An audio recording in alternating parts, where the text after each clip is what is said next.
Fala galera, estamos de volta, estou na área, se derrubar é pênalti, vamos continuar os nossos estudos aí, vamos embora, cai para dentro aí que a gente está quase finalizando o Estatuto da Polícia Civil do Estado do Mato Grosso, correto? Vamos lá, olha só, na aula passada nós paramos aqui ó, no capítulo 2 da revisão, olha só. O artigo 236, ele diz, ó, o processo disciplinar poderá ser revisto a qualquer tempo, a pedido ou de ofício quando. Ele está falando aqui da revisão, ok? Então vem, olha o inciso 1. A decisão houver sido proferida contra expressa disposição legal. Então, peraí, Geraldo, cabe revisão se aquela decisão, ela está expressamente contra disposição legal? Sim, cabe revisão, ok? Quando mais cabe, Geraldo? Vamos lá. Da decisão for contrária à evidência colhida nos autos. Os autos, eles têm X evidências, mas a decisão é contrária a essas evidências. Perfeito? 3. A decisão se fundar em depoimentos, exames periciais, vistorias e documentos falsos. Ou seja, se for um depoimento falso, mentiroso, se for um exame pericial falso, se for uma vistoria ou um documento falso, caberá revisão. Ok? Vamos lá. 4. Surgirem, após a decisão, provas de inocência do punido. Se você já estudou para concurso público, geralmente o que os estatutos por aí afora falam de revisão, eles só mencionam esse inciso 4. Mas, para a sua prova, são todas essas hipóteses aqui. Não pode confundir, ok? Principalmente você aí de casa que já estudou para concursos federais e sabe que a Lei 8.112, ela trabalha com disposições diferentes. Então, não vamos dar mole com relação a isso daí, ok? O que é isso daqui? Surgirem provas de inocência do punido. Um exemplo, suponhamos que o servidor havia sido punido com demissão. 5 anos depois, 2 anos depois, sei lá, que ele havia sido punido com demissão, surgiam novas provas, sejam testemunhais, sejam periciais, ou até mesmo, sei lá, ele foi demitido porque ele havia sido responsabilizado por o furto de um armamento dentro daquela delegacia policial. Só que um circuito interno de câmeras pegou, um circuito de câmeras de uma loja perto, pegou quem foi o real autor desse crime. E aí, é uma prova nova? Sim. Ela surgiu depois da decisão? Sim. Ela prova a inocência do punido? Sim. Então, ele vai conseguir dar entrada no pedido de revisão. Ok? Olha só. 5. Ocorrer circunstâncias que autorizem o abrandamento da pena aplicada, ou seja, qualquer uma circunstância que ocorreu, que influencia para o abrandamento, para diminuir a penalidade aplicada, show de bola, cabe revisão. Parágrafo único. Os pedidos que não se fundarem nos casos enumerados nesse artigo serão indeferidos liminarmente, ou seja, se não tiver em nenhum desses incisos, acabou, ele é indeferido liminarmente, ok? Vamos lá. O artigo 237, ele diz, a revisão, que poderá verificar se a qualquer tempo não autoriza agravar a pena. Olha que coisa linda. Eu posso entrar com ela a qualquer tempo e ela não vai agravar a minha pena. Então anota no teu material aí, ó. Puxa uma seta daqui e bota não admite a reformatio impégios, ou seja, na revisão eu não posso reformar para pior. Se eu for mexer em alguma coisa, que seja para melhorar. Piorar, eu não posso. Então anota aí, não admite a reformatio impégios, ok? 238. No caso de falecimento, ausência ou desaparecimento do servidor, o pedido de revisão poderá ser formulado pelo cônjuge, ascendente ou irmão, representado sempre por advogado. Ou seja, nesse caso aqui, o pedido de revisão terá que ter um advogado, porque o cara faleceu, beleza, no caso de falecimento. Ausência e desaparecimento do servidor, o pedido de revisão poderá ser formulado pelo cônjuge, ascendente, irmão, representado sempre por advogados. Ou seja, Geraldo, qual é o interesse, por exemplo, do cônjuge entrar com um pedido de revisão se o cara já morreu? Gente, simples.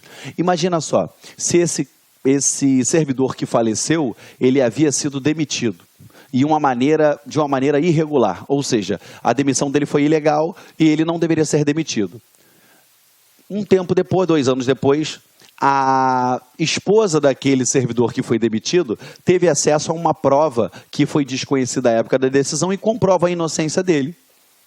Se ela conseguir, através desse pedido de revisão, comprovar a inocência, se ele tivesse vivo, ele seria reintegrado, só que ele está morto. E o fato dele estar morto passa a dar o direito a ela receber o quê? Uma pensão por morte. Então, está vendo qual é o interesse, correto? Está vendo qual é o interesse de entrar com um pedido de revisão depois do falecimento? Vamos lá. Artigo 239. No caso de incapacidade mental do servidor, a revisão será requerida pelo respectivo curador. Show de bola. 240. No processo revisional, o ônus da prova cabe ao requerente, ou seja, quem está pedindo a revisão, ele que tem que comprovar, ou seja, quem está pedindo a revisão é quem tem que comprovar que de fato lhe assiste aquele direito. Ele é que tem que formular todo o conteúdo probatório, todo o lastro probatório, ok? Vem comigo aqui. Artigo 241.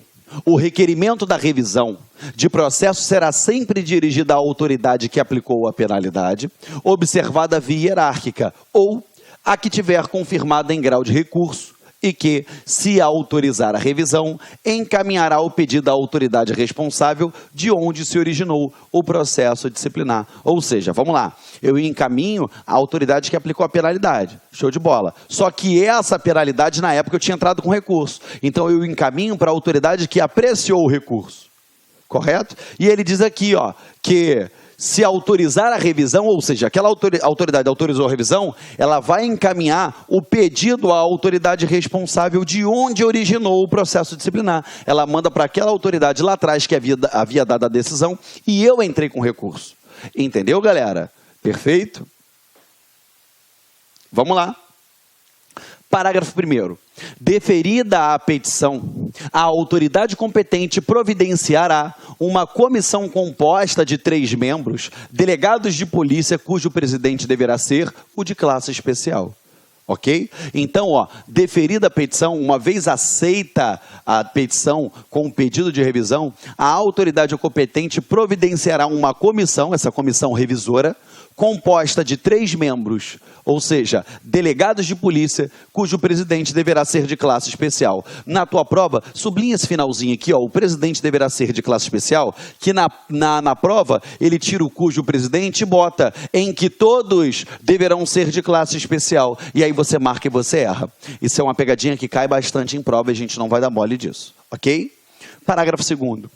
Incumbe ao presidente da comissão designar um escrivão de polícia como secretário. Então, tenho 3 delegados. O mais antigo é o presidente. E ao presidente, ou seja, mais antigo não, perdão, o de classe especial, que ele já deixa claro isso daqui. O de classe especial é o presidente. Esse presidente vai fazer o quê? Ele vai determinar, ele vai incumbir, vai designar um escrivão de polícia para que seja o quê? O secretário dessa comissão. Ok? Gente, cuidado aqui, tá? 2 coisas. Uma, que ele pode trocar cujo presidente bota que todos deverão ser de classe especial, ou então ele bota cujo presidente deverá ser o mais antigo. Não é. Ele tem que ser de classe especial. É uma exigência legal, ok? Vamos lá. Parágrafo 3º. Estará impedido de atuar na revisão quem tenha atuado no procedimento administrativo disciplinar respectivo, ou seja, nenhum daqueles delegados que foram determinados a integrar aquela comissão revisora, eles podem participar, ou melhor dizendo, nenhum deles, eles podem ter sido integrantes daquela comissão que gerou aquela penalidade, ou seja, a comissão que conduziu aquele PAD. Tem que ser o quê? Qualquer um outro delegado que não tivesse naquela comissão. É o que ele diz aqui, ó. Está impedido de atuar na revisão quem tenha atuado no procedimento administrativo disciplinar respectivo. Se ele atuou de qualquer forma, ele não pode participar. Ok? Show de bola? Perdão. Artigo 242. Recebido o pedido, o presidente da comissão ou a autoridade designada para efetuar a revisão providenciará o apensamento do procedimento disciplinar correspondente e notificará o requerente para que, no prazo de 8 dias, junte as provas que tiver ou indique as que pretenda produzir, oferecendo o rol de testemunhas, se for o caso. Então, olha só. Uma vez recebido o pedido, o presidente da comissão ou a autoridade que foi designada para efetuar essa revisão, ela vai providenciar o apensamento, ou seja, eu vou botar em anexo o procedimento disciplinar correspondente, ou seja, que deu ensejo àquela entrada do pedido de revisão, tá? E eu vou notificar o requerente, aquele que está dando entrada na revisão, para que no prazo de 8 dias ele venha juntar todas as provas que ele tiver. Ou ele indicar o que ele pretende produzir a título de provas, oferecendo um rol de testemunhas, caso seja necessário para ele, ok? A comissão revisora terá 30 dias para a conclusão dos trabalhos, prorrogável uma única vez no mesmo prazo, pela autoridade competente, quando deverá ser apresentado o relatório, opinando pelo deferimento ou indeferimento do requerido. Vamos lá. Já falei para você que essa comissão é a comissão revisora, composta por 3 delegados, sendo o presidente de classe especial. Eles terão 30 dias para concluir os trabalhos. E ele é prorrogável uma única vez no mesmo prazo, ou seja, eu tenho 30, prorrogável por mais 30. Pela autoridade competente, quando deverá ser apresentado um relatório opinando pelo deferimento ou indeferimento, ou seja, eu defiro o pedido de revisão. Não defiro o pedido de revisão, ok? Que fora requerido. Vamos lá. Aplicam-se ao trabalho da comissão revisora, no que couber, as normas e procedimentos próprios da comissão de processo disciplinar. O que ele quer dizer com isso? Ele está falando o seguinte: se tiver alguma norma de processo disciplinar que não fora, ou melhor dizendo, se tiver em algum momento dentro da comissão revisora a necessidade de aplicação de algum trâmite, de algum andamento que a lei não menciona, eu posso fazer o quê? Eu aplico o que eu apliquei lá atrás para o processo disciplinar. Ou seja, qualquer coisa que não fale a respeito, que a lei acabe sendo silente, eu utilizo as regras do processo disciplinar. Ok? Vamos lá. Artigo 245. O julgamento da revisão caberá à autoridade que aplicou a penalidade. Show de bola. Volta, fez o relatório à comissão revisora, manda para a autoridade que produziu aquele julgamento e ela vai ser a competente de aplicar o quê? Perdão, dizendo, a autoridade que aplicou a penalidade, ela vai ser competente para julgar. Lembrando, não admite reformatio impégios. Eu não posso reformar para pior. Eu não posso piorar a situação do servidor. Correto? Do requerente. Só melhorar. Se tiver que melhorar, senão, deixa do jeito que está. Ok? Vamos lá. Parágrafo único. O prazo para julgamento será de 20 dias, contados do recebimento do procedimento, no curso do qual a autoridade julgadora poderá determinar outras diligências. Ou seja, acabou de fazer, né, o relatório, mandou para a autoridade julgadora, eu conto a partir do momento que ela recebe. Quantos dias? 20 dias, para que eu venha fazer o quê? Para que eu possa julgar. Mas dentro desse prazo, a autoridade que vai julgar, ela pode determinar outras diligências. Entendeu? Suponhamos que a comissão não tenha produzido alguma diligência que ela entendeu ser necessária. Ela pode determinar alguma outra diligência? Pode. 246. Se a revisão for julgada procedente, será reduzida ou cancelada a penalidade aplicada ao requerente, estabelecendo-se todos os direitos atingidos pela decisão reformada. Geraldo, me dá um exemplo disso. Se ele conseguiu, você lembra que eu falei para vocês da reintegração, que eu já mencionei aqui? A reintegração é o retorno do servidor público ao cargo anteriormente ocupado, quando ele consegue anular a decisão que demitiu ele, seja na esfera judicial ou na esfera administrativa. O pedido de revisão ainda não está na esfera administrativa? Tá. Então ele pode entrar com um pedido de revisão e com um pedido de revisão ele tinha provas que eram desconhecidas à época da decisão condenatória e essas provas comprovaram que ele era inocente. Então, peraí, o que eu estou vendo aqui, Geraldo? O efeito da revisão, uma vez concedida, se for procedente, ela tem efeitos ex tunc, ela vai retroagir até a data em que fora dada aquela decisão. Olha, se a revisão for julgada procedente, será reduzida ou cancelada a penalidade aplicada ao requerente, ou seja, ou eu reduzo ou eu cancelo a penalidade. Então você já fica claro aqui que o pedido de revisão não pode reformar para pior. Ou eu reduzo ou eu cancelo. Eu só posso melhorar, ok? Posso abrandar. Agravar, não. Aplicado ao requerente, reestabelecendo-se todos os direitos atingidos pela decisão reformada. Ou seja, todos aqueles direitos que tinham sido atingidos pela decisão reformada, na medida que abrandou ou que cancelou a penalidade, ela vai influenciar sim, ok? Perfeito? Estamos juntos? Vamos lá. Título 15, disposições gerais e finais, ok? Vamos lá. Contar-se-ão por dias corridos os prazos previstos nessa lei complementar. Ou seja, todos os prazos que aqui foram expostos contam-se em dia corrido, ok? Não há o que se falar a respeito disso.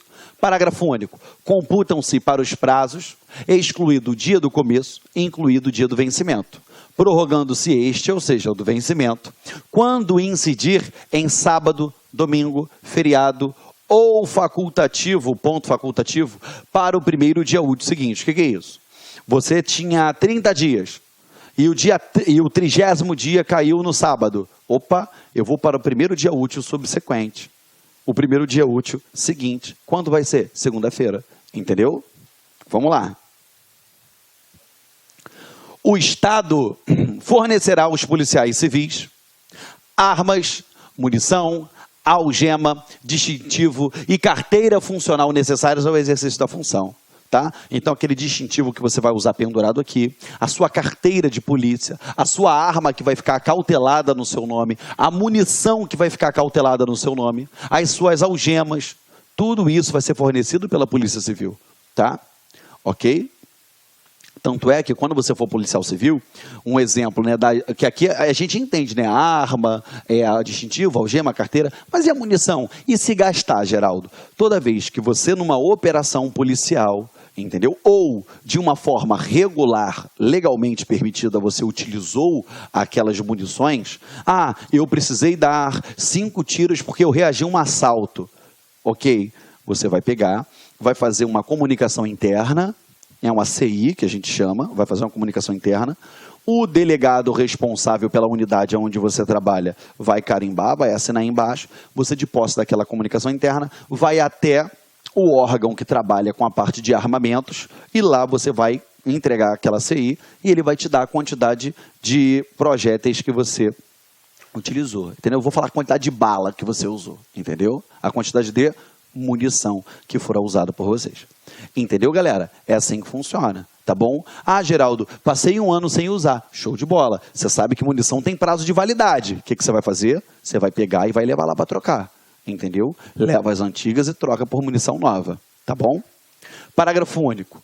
O policial civil é obrigado a devolver, no dia da publicação do ato de aposentadoria, exoneração ou demissão, os objetos recebidos na forma desse artigo. Então, você se aposentou, tem que entregar o quê? A arma, a munição, a algema, o distintivo e a carteira funcional. Ok? Como funciona, né? Na prática, você devolve o distintivo, a arma, a munição, a algema, correto?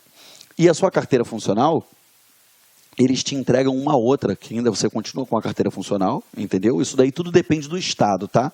Acontece isso em regra, te entrega um escrito aposentado, entendeu? Vamos lá. Parágrafo único. O policial civil é obrigado a devolver, ponto, já falei isso aqui com vocês, vamos para o 249. O quadro da Polícia Judiciária Civil será fixado mediante lei ordinária observados. Vamos lá. Então, o quadro da Polícia Judiciária Civil vai ser fixado mediante uma lei ordinária. E o que eu devo obedecer? O crescimento populacional. Óbvio, por quê? Se eu tive um crescimento populacional, eu tenho que ter um aumento no quadro da Polícia Judiciária Civil. Isso é óbvio, né, gente? Mais gente, mais policiais na rua, eu tenho que ter. 2, a criação de novos municípios. Isso daí é importantíssimo. Porque a partir do momento que criou-se um novo município, naquele município eu tenho que ter uma delegacia, eu tenho que colocar ele dentro do meu plano estratégico, correto? 3, o índice de criminalidade da violência. Lógico, porque se eu tenho um índice muito baixo de criminalidade de violência, o quantitativo policial está arcando, está cumprindo com o seu dever, show de bola, não tem por que eu colocar mais policiais. Agora, se for o inverso, eu tenho uma quantidade de violência crescente, a criminalidade está subindo, eu tenho que ter um maior número de policiais na rua, ok? Quando eu falo na rua, gente, eu estou falando assim, dentro da corporação, tá? Porque aí você vai e fala assim, Geraldo, mas o policial civil não vai ficar na rua. É só para você entender, tá bom? Vamos lá. Artigo 250. Fica a autoridade competente autorizada a fornecer uma refeição ao policial civil, sujeito ao cumprimento de escala de plantão ou serviço para cada período que ultrapassar 8 horas ininterruptas, havendo justificado o interesse do serviço. Ou seja, a partir do momento que ele está sujeito ao cumprimento de escala de plantão ou serviço, o que é isso? Plantão ele vai ficar 24 horas. Quais são os tipos de plantões que a gente conhece atualmente? Ou o cara trabalha 1 e fica 3 em casa, ou ele trabalha 2 e fica 6, ou ele trabalha 3 e fica 11 em casa, correto? Geralmente, quando tem esse 3 por 11, eu tenho uma outra modalidade de plantão que é o 2 por 5, mas são 2 dias fixados na semana. Por exemplo, ele toda segunda e terça ele trabalha, entendeu? Esse é o plantão chamado 2 por 5, que para ele casa juntinho com 3 por 11. Por exemplo, eu tenho uma equipe que trabalha toda segunda e terça, uma equipe que trabalha toda quarta e quinta, e aí sim eu tenho 2 equipes. Uma trabalha sexta, sábado e domingo, e a outra trabalha no outro, sexta, sábado e domingo, que é o 3 por 11. Elas vão se revezando. Perfeito? Vamos lá. 251. São vedados ao ocupante do cargo de carreira de delegado. Gente, só lembrando aqui, tá? No artigo passado ele diz que a cada período de 8 horas, né, ininterruptas, ele tem direito a essa o quê? A essa refeição, ok? Quando tu pegar teu contra-cheque já vai vir lá escrito isso. São vedados ao ocupante do cargo de carreira de delegado de polícia o afastamento, a disposição ou cessão para outros órgãos da administração pública direta ou indireta de qualquer dos poderes federal, estadual ou municipal, com ônus para o órgão de origem. O que é isso? Deixa eu desfragmentar isso daqui para vocês. Existem hipóteses de cessão de servidores, correto? O Estado cede um servidor para o município, cede para a União, cede para um outro Estado, correto? Eu tenho essa cessão.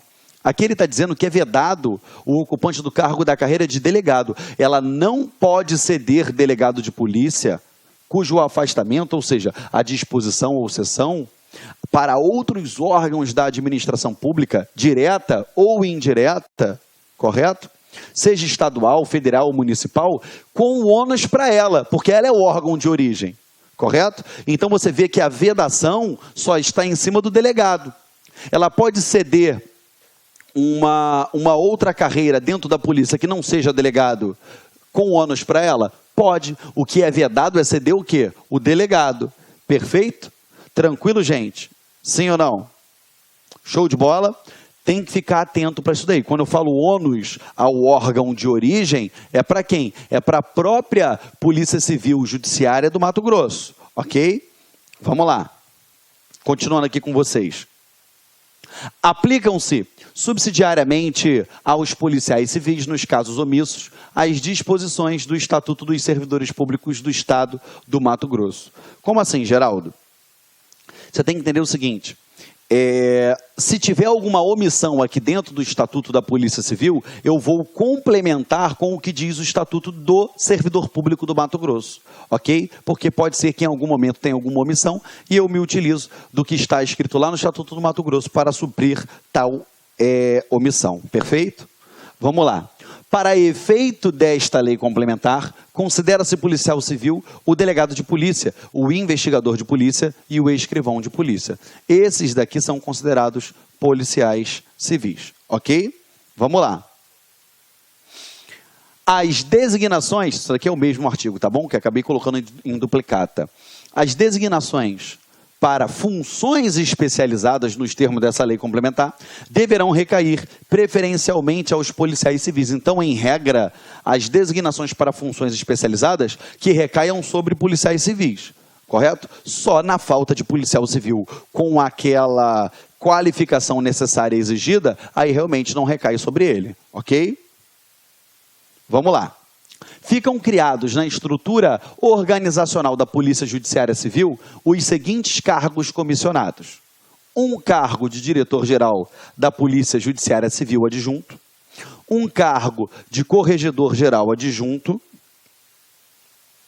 um cargo de diretor da Academia de Polícia, ou seja, um cargo de diretor adjunto da Acadepol, 12 cargos de gerente nível DAS2, quando fala DAS é Direção e Assessoramento Superiores 2. 10 cargos de corregedor auxiliar, 6 cargos de delegado regional, 16 cargos de delegado seccional, das seccionais, 3 cargos de chefe da seção, ou seja, chefe de seção nível DAS1, Direção e Assessoramento Superior 1. Aqui, artigo 256. Ficam transformados na estrutura organizacional da Polícia Judiciária Civil os seguintes cargos comissionados. 3 cargos de chefe de departamento de execução programática em 3 cargos de diretor. Ou seja, esse cara aqui vira 3 cargos de diretor. Eles vão virar 3 cargos de diretor. 8 cargos de corregedor em 8 cargos de corregedor auxiliar. 1 cargo de assessor em 1 cargo de assessor de comunicação social, nível DAS4. 4 aqui, 2 cargos de assessor em 2 cargos de assessor jurídico, nível DAS4. 1 cargo de chefe de departamento de administração sistêmica em 1 cargo de coordenador nível DAS4. 2 cargos de chefe de departamento de execução programática em 2 cargos de coordenador nível DAS4. 14 cargos de chefe de divisão em 14 cargos de gerente nível DAS2. Artigo 257. Essa lei complementar e suas disposições transitórias entram em vigor na data de sua publicação com efeitos financeiros após 120 dias, ok? Sublinha só aqui os efeitos financeiros após 120 dias, tá bom? Vamos lá. 258. Consideram-se estáveis no serviço público os policiais civis em exercício na data da publicação desta lei complementar, ou seja, são estáveis na data da publicação da lei complementar. O 259 fala, revogam-se as disposições em contrário, em especial a lei complementar 20 de 92, a lei complementar 59 de 99, no que se refere à Polícia Judiciária Civil, a Lei Complementar 76 de 2000, a Lei Complementar 72 de 2000, no que se refere aos escrivães de polícia e agentes de polícia e seu anexo 1, ok? Nas disposições transitórias, a gente invade falando aqui, aos atuais escrivães e agentes de polícia, fica garantido o direito de concorrer às promoções e demais vantagens do cargo, desde que observados os critérios lá daquele artigo 100, que a gente enfim, falou nas aulas passadas, tá bom? 261. Somente se aplicará essa lei complementar às infrações disciplinares praticadas na vigência da lei anterior quando? Ou seja, eu aplico essa lei na vigência da lei anterior quando o fato não for mais considerado infração disciplinar. 2. De qualquer forma for mais branda a pena combinada, se for mais branda, menos severa. Vamos lá. 262. Os processos e sindicâncias em curso, quando da entrada em vigor dessa lei complementar, obedecerão ao rito processual estabelecido pela legislação anterior, ok? Os cargos, gente, olha só, dependendo do nível da tua prova, eles podem cobrar isso daqui para vocês, tá? Ainda que seja disposições transitórias, eles podem vir cobrar isso daqui, porque está no texto da lei, ok?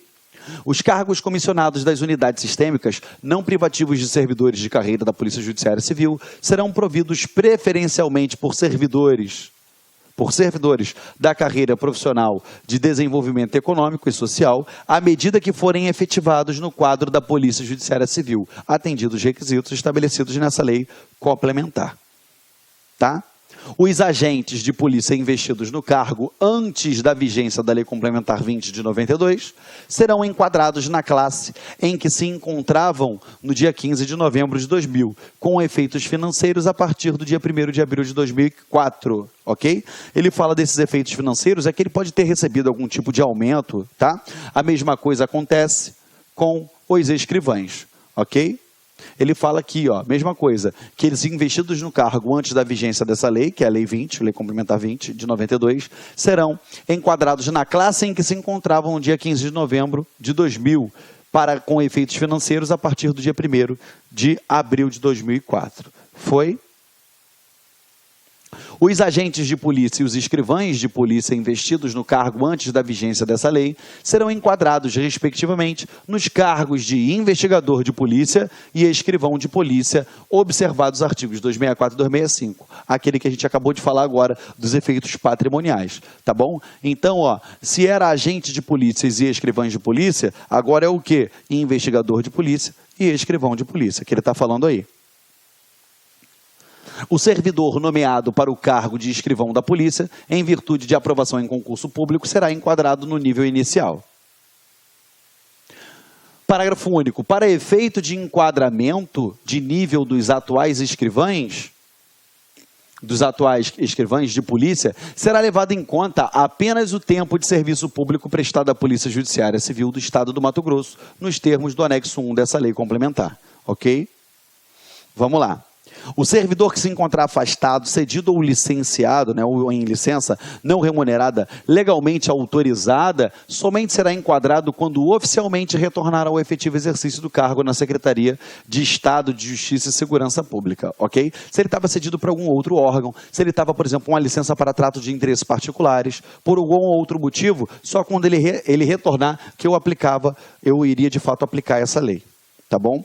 Será suspensa a contagem de tempo para o cumprimento dos interstícios de classe, de nível para o policial civil que for condenado em processo administrativo disciplinar ou em sentença penal transitada em julgado pelo período de 2 pontos. Então, olha só, eu vou suspender a contagem de tempo se eles forem condenados em um PAD ou um processo judicial, 2 pontos. 6 meses em caso de pena de advertência e repreensão. Vai para de contar durante 6 meses.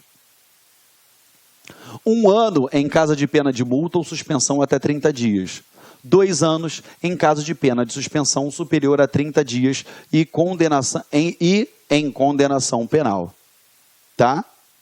O subsídio dos escrivães de Polícia Judiciária Civil do Estado do Mato Grosso fica fixado na forma lá do anexo 2 da presente lei complementar. E aí a gente fecha essa legislação aí, que é de 2004, e eu falo para você o seguinte, olha só, a gente procurou trabalhar da melhor forma possível aqui todo o seu estatuto. Eu esgotei com o maior número de exemplos possíveis, tá? Dando exemplos aí de forma bem ampla em todos os estados. A gente tentou pensar exemplos que poderiam se tornar um caso concreto para a sua prova.